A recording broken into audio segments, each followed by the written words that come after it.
Hello everybody and welcome to Rest and Reason. I'm RP the Red Panda and today we're going to be looking at Cytress. Now, Cytress is a game that feels like this. You are a gang. You start out down here on the lower part of the city and your whole goal is to raise yourself up to the high stratus. And I love this feel. It's just such an engaging feel of what humanity in general has always been striving to do, which is get better and better with time. And I absolutely love that. But it also feels like an escape. It doesn't feel like real life. It doesn't drag you down. It makes you feel like you've accomplished something at the end of the game. And it does this primarily through the main mechanic of engine building. Engine building games, I would actually say more accurately would be called a factory building game, because it feels like you are a factory builder in the early 1900s where you're constantly building new machines to make more money, to build better machines, to get more money, and so on and so forth. And engine builders work exactly like that. You start off with a certain number of resources, such as this one, which starts off with one resource every turn. You use those resources to go and get yourself more resources. In this case, 3 resources. Then you use it again to go get more resources. Now you're up to 5 resources a turn. And you can keep going and going and going and build yourself into a big, powerful machine to get yourself points and to raise you and your gang up from the dregs. Let's get into the actual review. In replayability, I give this game a very high score. And the reason I give it such a high score is just because of how many elements in this game change. The pieces you can buy are constantly changing. You have 5 different characters that you can play, all of which has a slightly different starting position.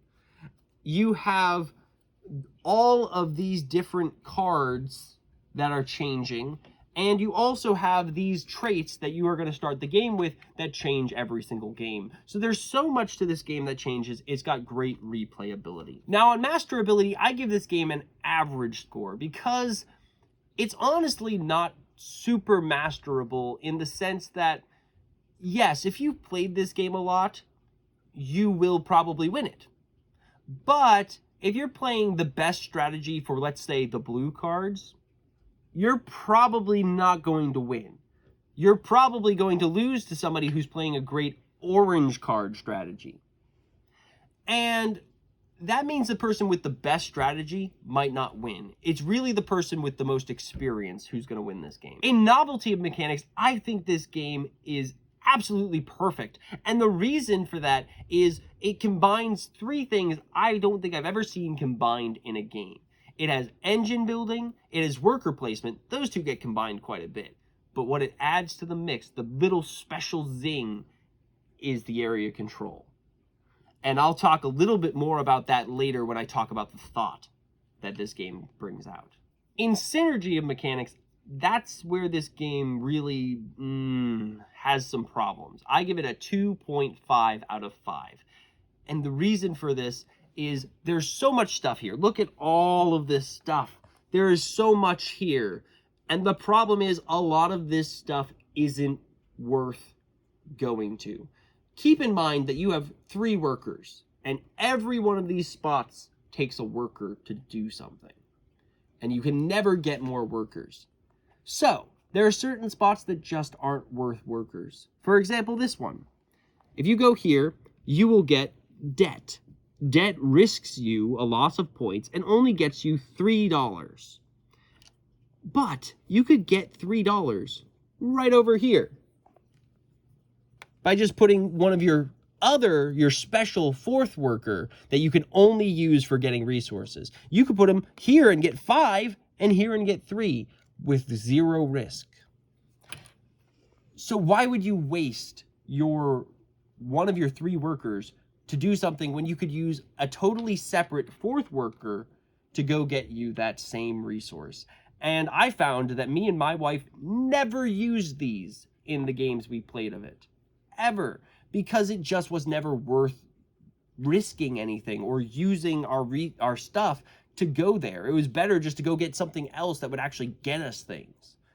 Another place that doesn't really give you a lot for putting your worker there is the bounty hunter. Now, it sounds like it gives you a lot because it says 7 points. But the problem is it makes whatever one of those things you're doing more expensive. So in this case, it makes all the money cards cost more money. That's not very good. That's actually really bad because it makes it very difficult for you to get your engine going and keep your engine going. It's like if you throw a monkey wrench into your engine. And yes, that monkey wrench might make your engine artistic and somebody might call it a really pretty piece of art now, but your engine isn't supposed to be a pretty piece of art. It's supposed to be an engine. And that engine has one job: to get your people to up here. That gives you 15 points. You don't want to slow down your engine to get you 15 points to get 7. You're only going to do that probably at the very end of the game when you're desperate. And even then, why are you going to use the workers that you would use to get 15 points to get 7? You probably won't. So the last problem is 2 of the places that you can place down for color cards. One of them is the technology cards. The technology cards let you produce stuff when other people send out their special 4th worker to get things. So if you went here, somebody else having this card would get some bonus for you going there. The problem is that even with 5 players, there are so many of these spots, people can just go, I'm not going to go. In this case, this card specifically works for this. They could just say, I could put it here and give him things, or I could put it anywhere else and not give him anything. So I found that this card just wasn't super helpful. The other card that was not super helpful were pink cards. Pink cards make it so you can trade one resource for more of another resource. The problem is trading takes one of your workers, and you're starting to notice a theme here, I'm sure. Workers are too important to be sending somewhere worthless. If you're sending your worker here, you can't use that worker to go do something more important, like get more stuff for next turn or get a discount. So why would you send your worker there when you can get discounts and more resources for the rest of the game? You wouldn't. You'd go for the better spots. So it's very rare that I saw people focusing on pink or blue because they just really didn't help you very much at all. You might get one of those cards in each game, and most of the time you were getting them at the very end of the game just to do the area control thing, so you were getting these stupid cards you didn't care about to do something that you did care about, which never feels real good. In simplicity, this game is average simplicity, and the reason for that is it's a mid-level game. Beginner level board games are super easy. High-level board games are super difficult. This is right in between, and therefore it's average difficulty. Absolutely perfect for those people who want to go that one step beyond those easier board games that they've been playing before. And this game is perfect next step for those kind of people. In Universality, I give this game, again, an average score. Part of that does have to do with how many different people you can play it with. Another thing is how much space it takes on the table. It takes up quite a bit of space on a table, and that means that a lot of people nowadays don't have big tables. And with 5 players, it's a lot of table space. So you're going to need to make sure that you have all of that. You can't necessarily just take this to a friend's house and know you're going to be able to play it, because they might not be ready for a game this big. In mechanical theme, I give this game an average score because it does evince the theme of you raising things up. The problem is it doesn't quite make you feel like you're raising up people.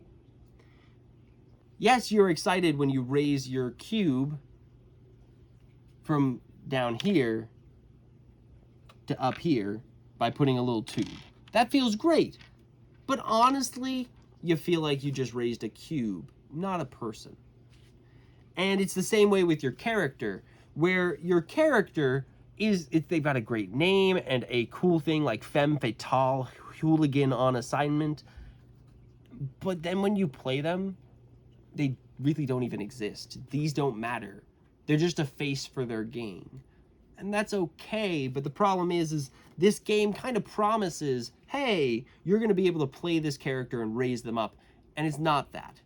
But it does do an average job because you are raising something up. The mechanics do make you feel like you raise these cubes from the down to the up.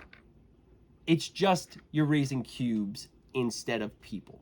In artistic theme, I give this a high score. And the reason I give it such a high score is because this art is great dystopian American style cartooning. And also adult cartoons, really good artistic adult cartoon. And I really appreciate that it did this art style so well. It does great little details all around on the boards and especially on the characters. And then with the color schemes, they just chose such good colors to make it feel like what it's supposed to feel like. This feels like cotton candy. It's almost so sweet. It's not, it's just, and everything's so bright and colorful. It feels like a dystopian neo-punk electronic world. And it does a great job with that. Now on Thought, I give this game a 5 out of 5 on Thought. And for one simple reason. It's because when I first played this game, I truly thought that the worker placement and engine building would go together like this. And that I wouldn't care at all about the area control.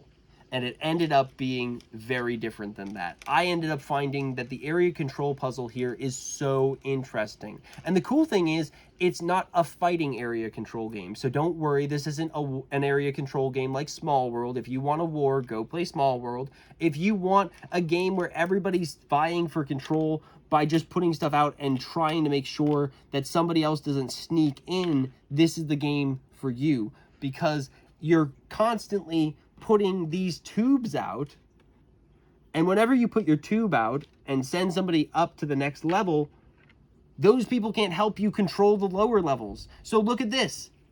You've only got one cube next to this. It's going to be super easy for somebody to get more cubes than you next to this one because you placed these ones. And it makes a constant puzzle that is so satisfying. And I did find the worker placement puzzle really fascinating. 3 workers is so few, and you can't raise that number at all. You never get more than 3 workers ever. And it just, sometimes you're just like, I just want one more worker. So you have to think through that puzzle of where to put him, where to put that last worker. And then finally, I love the engine building, even though the synergy on it is not good. Honestly, what was funnest about this was breaking the puzzle, breaking the engine building to make an engine that was just way more powerful than it should have been. It was so much fun to do that. So this game really just makes you want to think through the puzzle over and over again. And finally, in energy, I give this game an above average score in energy. It really does a good job making you feel like you are raising this to the next level, and it's something that you want to do again because, like I said, it's so human. It's so human to want to take your stuff and make it better. So that's my review of Cytress. I give this game a final score of 3.85 out of 5, which is a silver recliner, because this game definitely gets my general recommendation. If you're looking for a engine builder for mid-level board gaming, this is the one to do. And I would love to have an opinion from you guys on whether you would like me to do more reviews or more game fixes. If you'd like me to do more game fixes, let me know what games you'd like me to fix and do the broken videos for. And if you'd like me to do more reviews, please let me know what reviews you'd like me to do. I'd love to hear them. Thank you so much for joining us today. Please hit that subscribe button, hit that notification button, join my gang, help us all raise up above the algorithm of YouTube and say, take that, big, powerful YouTube executives. We're all gonna enjoy our content. And as always, thank you so much for joining us today on Rest and Reason.